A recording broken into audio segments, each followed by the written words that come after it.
qui nous frappe en arrivant ici, parce que c'est la première fois que, avec mes amis, nous foulons ce sol. Et c'est un grand jour. Mais ce qui nous frappe, c'est les difficultés d'accès. Les difficultés d'accès. Et très sincèrement, c'est difficile de concevoir qu'en 2022, on n'ait pas pu améliorer les conditions d'accès. Aussi bien le bac que la route, parce que quand il pleut ici, ça doit être très corsé. Hein, et nous arrivons dans une espèce d'enclave du territoire. Parce que en 2022, on ne devrait plus utiliser le bac.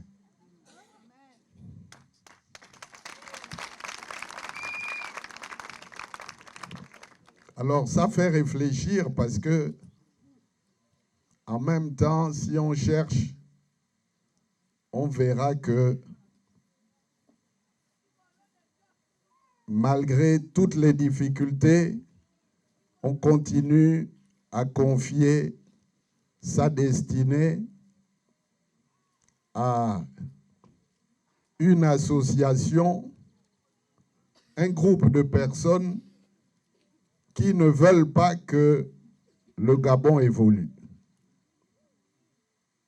et qui ne pensent qu'à leur zone, qui ne pensent qu'à leur confort, mais qui ont déjà jeté l'éponge par rapport à l'amélioration de la situation qu'il faut faire ici. Est-ce que vous me comprenez? Bon, je ne veux pas venir simplement faire des critiques, mais c'est un constat. Parce que quand il arrive, la question qu'on se pose, c'est quand il y a une urgence la nuit. S'il y a un problème ici, là, la nuit, si un d'entre nous a une hernie étranglée, ou si un d'entre nous a un malaise, la nuit, comment on fait? Alors, vous pensez qu'on va accepter ça longtemps? Est-ce qu'il n'y a pas des enfants au Gabon qui peuvent faire mieux? Notre parti, le Rassemblement pour la patrie et la modernité, nous nous engageons à faire mieux et à faire en sorte que, ici, là, à Nzenzele, ça devienne une priorité pour améliorer la situation, assainir. Et la première chose qu'il y a à faire, c'est de construire un pont qui relie les deux rives. Et ça, nous pouvons le faire. Nous avons le devoir, l'obligation morale de le faire dans les 2 années qui viendront, au nom de l'opposition, au nom de notre parti, le Rassemblement pour la patrie et la modernité.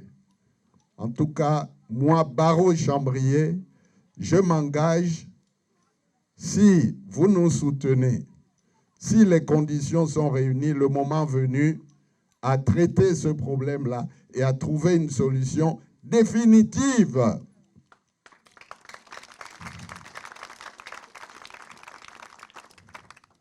Est-ce qu'il faut encore parler? Parce que qui peut venir là, dans ce contexte-là, pour investir ici? Qui va venir? Qui va venir enseigner les enfants?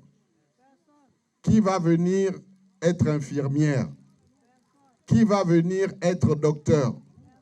Qui peut faire la chirurgie dans ce contexte-là? Alors, mes chers frères et sœurs, vraiment, je suis très malheureux, en même temps que je suis heureux de vous voir. Mais je suis malheureux de voir de mes propres yeux dans quel état, dans quelle situation une partie du pays est réduite. Et nous allons nous organiser ici.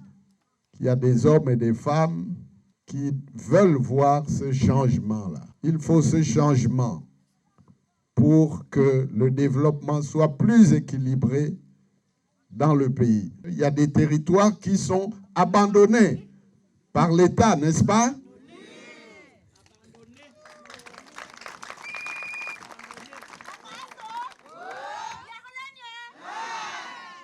Alors, il faut prendre conscience. Les choses sont trop sérieuses pour qu'on s'amuse. Ce n'est pas une affaire de 5 000 ou de 10 000 qu'on donne comme ça, là. Ça règle quel problème? Il y a un problème de fond. Ce sont les droits des populations à vivre dans des conditions décentes. Il y a un minimum. On peut même se demander quelle différence avec le temps de la colonisation. Mes chers amis, mes chers parents, mes frères et sœurs, si nous sommes d'un même pays, on ne peut pas accepter ça. On ne peut pas accepter d'abandonner une partie du territoire comme ça. Donc je vous demande vraiment que nous puissions nous ressaisir. Mais aidez-nous à vous aider. Ce n'est pas la peine de faire des grands discours ici. Nous aussi, en tant que parti politique, nous devons faire plus pour être plus proches de vous, pour venir plus souvent. Mais on va s'organiser. Ne vous découragez pas. On ne peut pas accepter que, après 2 mandats d'échec total, où il n'y a rien qui a été fait ici, il n'y a rien. Ici, vous êtes chez vous, il y a des autochtones. Ils ne vont pas aller vivre ailleurs. Donc c'est ici qu'il faut améliorer la situation. Nous ne devons pas permettre qu'il y ait un 3e mandat d'un pays qui a déjà échoué ou d'un parti de la destruction du Gabon. Nous étions là-bas avant. Mais ça n'a plus rien à voir avec ce que c'est devenu. Où on ne peut pas continuer à maintenir un système. Et on devrait être un peu plus modeste quand on arrive ici. Ça suppose que celui qui a la tête, il doit connaître les réalités du pays. Est-ce que vous allez le voir encore ici, là? Vous le voyez ici? Vous l'avez vu? Vous pensez que vous allez le voir? Alors, donc, je suis vraiment très soucieux de cette situation et il faut absolument qu'on reprenne les choses en main. L'arrivée du président Chambrier représente beaucoup pour nous. C'est un Gabonais. Le Gabon appartient à tous les Gabonais. Donc vraiment, c'est une joie. C'est une joie pour, que cette personnalité se présente dans notre village. En fait, on ne pouvait jamais imaginer que ça pouvait arriver, quoi. Mais ça arrivait. Nous rendons gloire à Dieu. C'est vrai que nombreux sont déjà passés par là avec les mêmes paroles, les mêmes mots. Ça n'a jamais abouti, mais nous avions quand même confiance. Zenzele rencontre les problèmes routiers, le problème de l'établissement secondaire. Les enfants vont ailleurs et puis ils reviennent là-bas, surtout les femmes, les grossesses, et les garçons se droguent. Donc vraiment, c'est un peu désolant pour notre district, quoi. Et les problèmes aussi de forêt, le ministère des Eaux et Forêts vient nous faire payer les taxes derrière nos maisons. Donc nous ne pouvons même pas construire. Pour construire ici, il faut payer le koumé qui est dans ton champ. Tu as payé les taxes. Et quand ils viennent vérifier le nombre de pieds que vous avez abattus, Si vous avez abattu plus, si vous avez payé 2 bois, 2 pieds, vous devez vous contenter des 2 pieds. Mais une maison ne peut pas, 2 pieds ne peut pas construire une maison d'une grande famille. Donc c'est juste un petit studio. Vous voyez un peu que nous ne sommes pas à l'aise. Ce sont nos forêts ancestrales que nous payons. Quand on parle de nos champs, c'est dans nos champs, exemple derrière la maison là. J'ai fait tomber un pied que l'un des agents des eaux et forêts m'a demandé de payer. J'ai dit mais finalement, quelle partie de la forêt que la population peut bénéficier? Nous ne savons même pas. Quand on va dans les champs, travailler dans les champs, les sangliers vraiment. Déjà, je suis à ma 4e année. Tous les champs, les champs que j'ai eu à faire, je n'ai pas pu en bénéficier parce que les sangliers ravagent. Et les eaux et forêts sont derrière nous. Voilà, il ne faut pas tuer. Tout est interdit au Gabon. Vous voyez. Donc, mais nous ne pouvons pas avoir les récoltes parce que le sanglier est comme l'éléphant. Quand il rentre, il ravage tout. Vous ne récoltez rien du tout.